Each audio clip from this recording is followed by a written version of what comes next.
When we think of cosmology, when we think of the world that we're standing on, this rock, which one is it? You know, the textbooks are telling us that this is an oblate spheroid. Have you read about that? Heard about that? An oblate spheroid. This guy right here says, no, it's pear-shaped. Then, of course, you got NASA pumping out pictures all the time as a perfectly spherical Earth.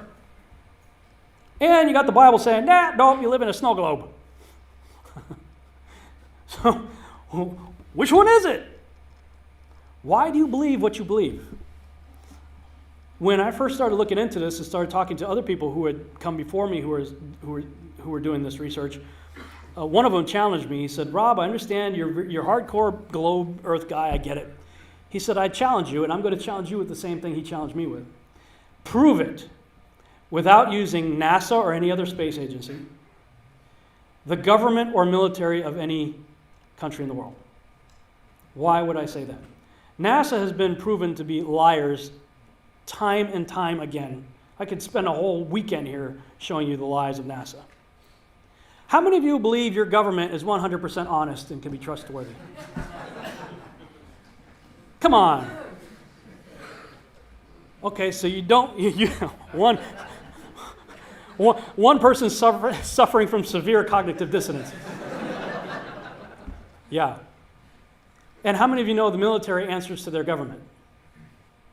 Okay, so if those three sources, space agencies, which are typically military government organizations, governments and the militaries of the world, are all proven liars, why would you trust them? Fool me once, right?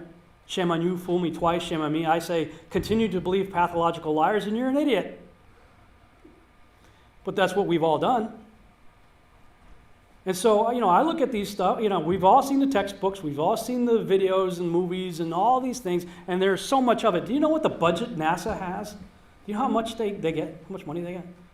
Tens of billions of dollars a year. Have you seen the movie Gravity? Okay. That's made for about $100 million, give or take. And if you saw the movie Gravity, that was pretty impressive. I saw it on IMAX, big screen, like, wow. I mean, I felt like I was with Sandra Bullock flying around in space, freaking out myself. Very impressive. Just saw the movie, Passengers, I think it's called. Same thing.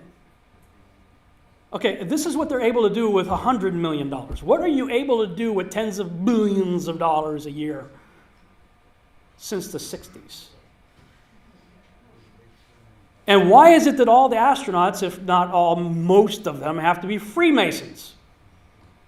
How many of you know secret societies are good at keeping secrets? Kind of why they say secret society, right?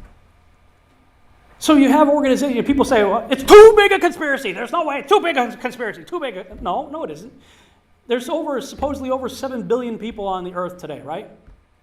Look up how many people have allegedly been to space. It's about 550 out of 7 billion.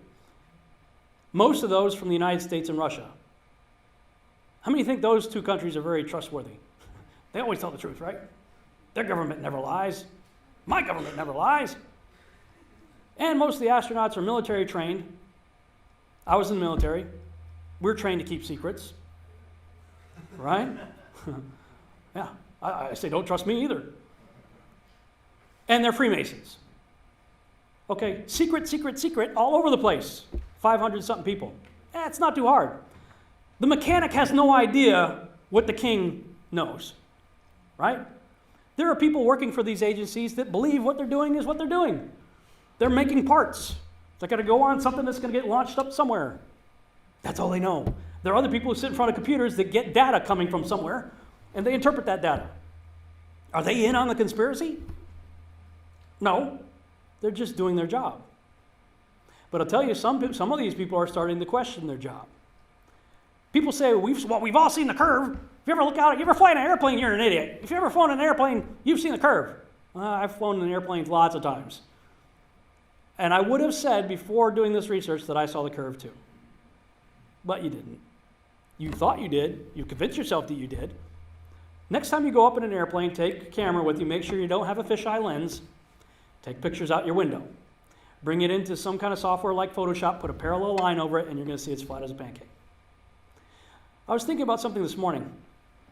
Let's say this is my field of view right here, okay? And in this field of view, I'm claiming to see a curve of the earth, right? You with me? Here's my field of view. Here's my curve of the earth. What happens when I do this? If I do this and I still claim to see the curve of the earth, I've just created the McDonald's sign.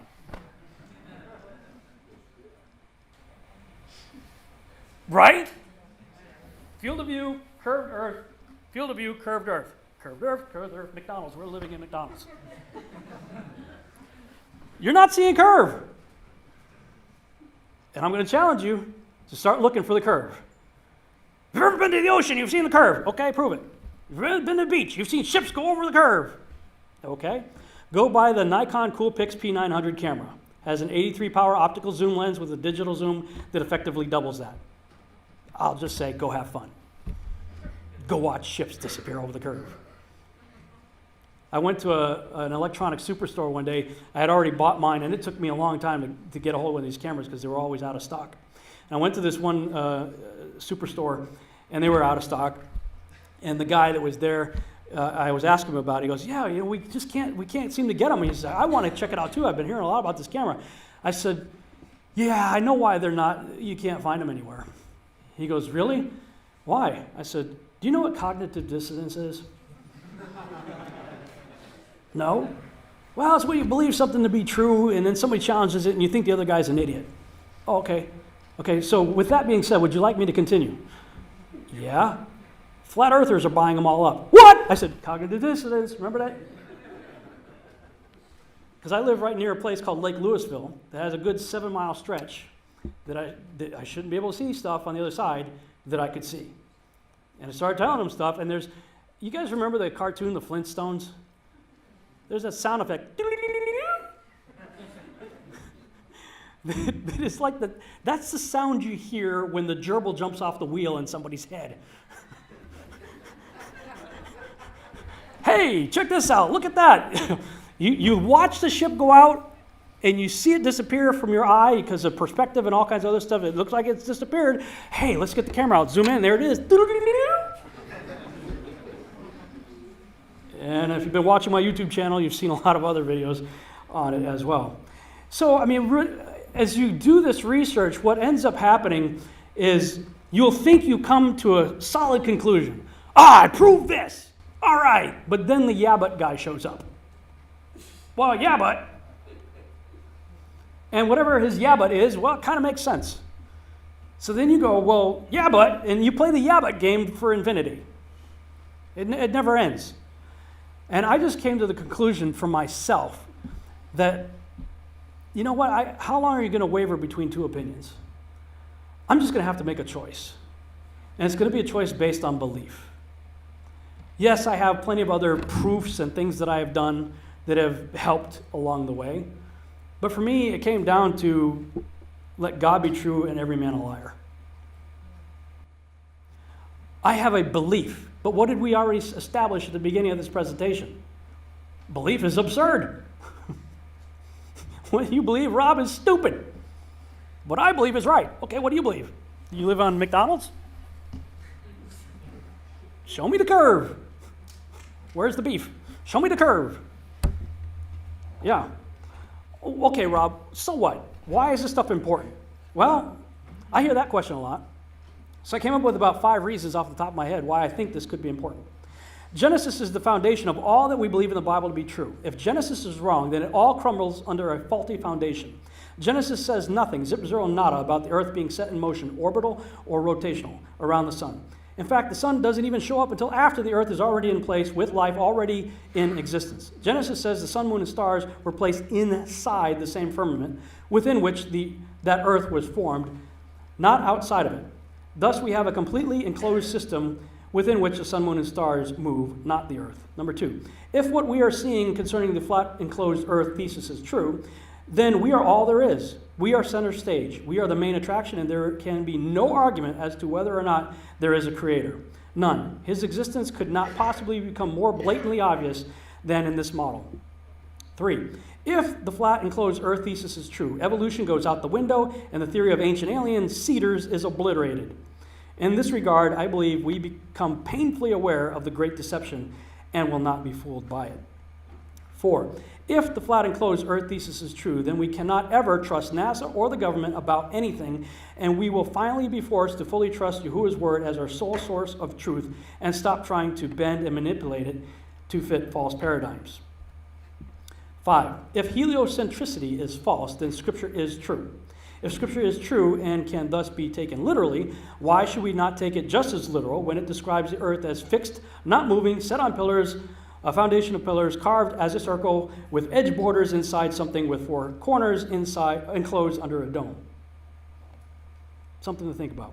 We'll take a short break and we'll come back. And when I come back, part 2, we're going to talk about we're going to shift gears a little bit, talk about a seed war, the beast, and a strong delusion. And as we do that, I'll put this image up here, which is from a weather balloon shot up to 100,000 feet with no curvature. See you back in about 10 minutes. Thanks so much for watching. I hope you enjoyed this video presentation. If you did, please subscribe to my YouTube channel, like the video, and share it on your favorite social media sites. There's a lot more to come, so stay tuned and we'll see you back next time.